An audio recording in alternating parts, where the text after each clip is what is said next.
It's been 5 months and I am back with an update on my tax filing for last year, where I definitely think I got scammed.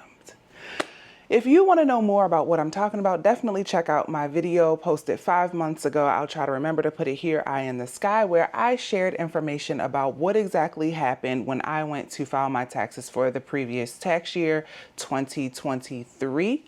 And I want to follow up with it with a part 2, because I want to, in an effort to be as transparent as possible, but still keep it private in terms of legalities and also just the financial and mental aspect of it. I just want to share my thoughts on what I've experienced, because I feel like this is information that I shouldn't keep to myself, and I would want to know it if somebody else knew it. So basically, part 2 picks up where I, realize everything that's gone on with the taxes, and it hasn't been done to the standards that I thought it had. And I received my $14,000 back. And then I went ahead and paid the IRS and the state the bills that I received. I went ahead and paid those overdue bills.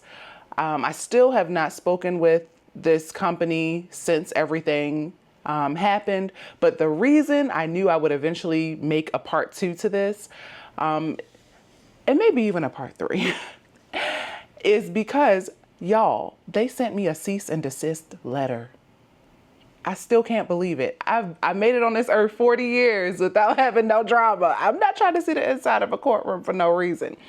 Yes, they sent me a cease and desist letter to my home.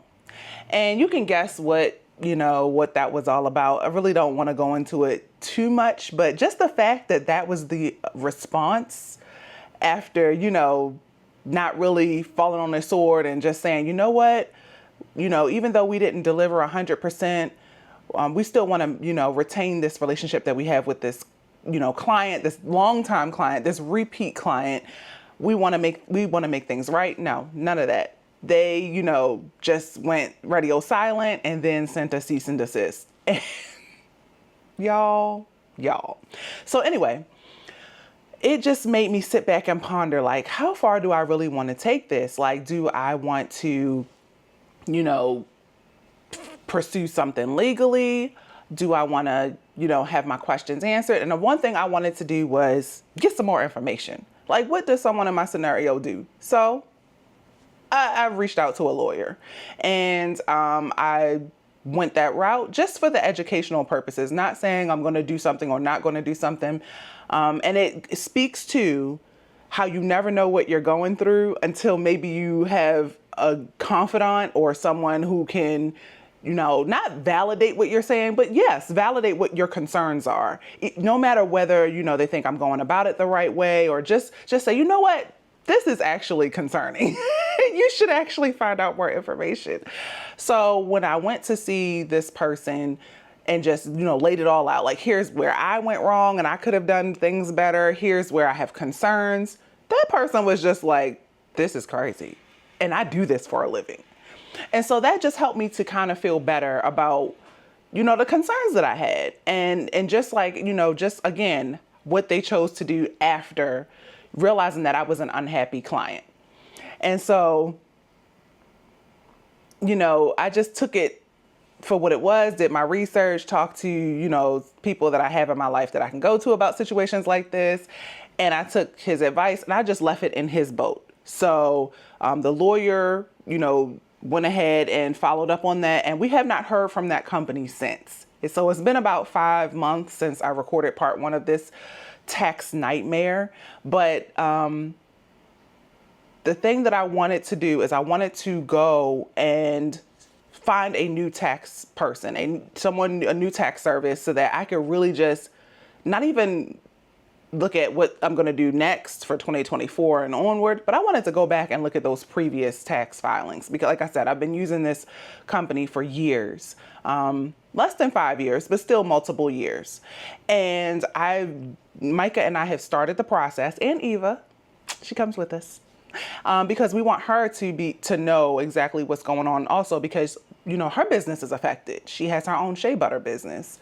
And I'm all about information. To me, information is the power. It's not the money, it's the community and the information, y'all. So if you feel like something is not right when it comes to your personal money, you have every right to question it. And so after meeting with this tax service, only a couple times so far, he's already said, like, we're going back and we're amending and we are double and triple checking our work, and we are, your concerns are valid. Your concerns are valid. And so I just wanted to come back and share this piece with you guys and let you guys know that it's okay to be the only one in the room thinking that something is wrong. And it's okay to question it. And there's going to be a lot of ums. This is unscripted. This is the realness. And this is, again, why I will say that you have to control your emotions, which is something I'm still working on, y'all, for my big age, at this big age. But you have to stay focused on the problem. And the one thing that I have learned in years past by, you know, being transparent and sharing my, you know, money journeys, this is all a part of your money journey. What I have learned is you cannot really state specifics. If you want this thing to be something that you grow past, that you go through, then you got to keep it above the belt. And so in my first tax video, I did not name the company. And I am so glad that I did not, because there's nothing that they can say. I'm not misrepresenting them. I am just relaying my personal story on my personal YouTube channel. And so this is where I feel free to voice my opinions and voice my story, because the comments, if you go back to the comments of that video, you will see so many other people who have issues with not just their taxes, but just like issues with people that they trusted and companies that they trusted in general. There were people commenting about, oh yeah, my parents were scammed out of their home. Excuse me? What are you saying to me right now? And this is why if we don't have these conversations, we can't know better, do better type energy. So thank you guys for being vulnerable with me, for supporting me when I'm good with money and when I'm not good with money, because at the end of the day, it's all a journey. And I don't like when, you know, people choose to shame and not talk about money and they think it's private. That's on them. You know, they don't have to click the videos. They don't have to watch, but I want to continue to contribute to this space because it has saved me on so many occasions. I mean, just the HELOC journey alone. There's so many people in those comments of those HELOC videos, and I will have a debt update video coming soon on that.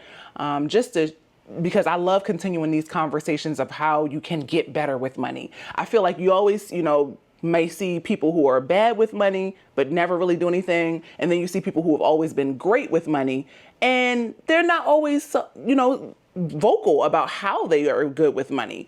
But what about us in the middle who are trying to move the needle and trying to get good with money? So I am going to be as transparent as possible. I'm going to continue to do that. And a part of my money journey has been this tax issue. So I look forward to sharing more with you guys on how, you know, we proceed within reason, you know, because I don't want to open a can and then not let you guys know what happened with it. But I wanted to thank you guys for indulging me. I'm nowhere near perfect. I don't never claim to be. If you know me, you know me in terms of the energy I always bring to this channel.